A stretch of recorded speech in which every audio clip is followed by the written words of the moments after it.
Today was the biggest... Pickle where? Today was the biggest fucking headache I've had in a while because we had to deal with a bunch of logistics stuff with a client that's willing to spend over $1,000 for stock.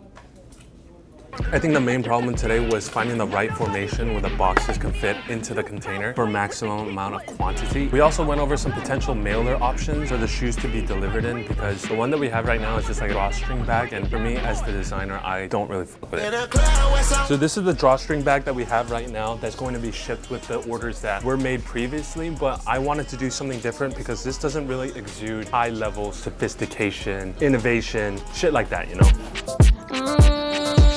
So after doing some research on possible mailers, I found some really sleek looking ones that actually match the new design of our shoe box. So like, look at these. These are so much better than what we have right now. Just regular black matte mailers with kind of glossy or all white text. And it's more simple and minimal, more futuristic looking because I want this to correlate well with our design language that we have because I don't want it to look like a shitty looking thing, you know?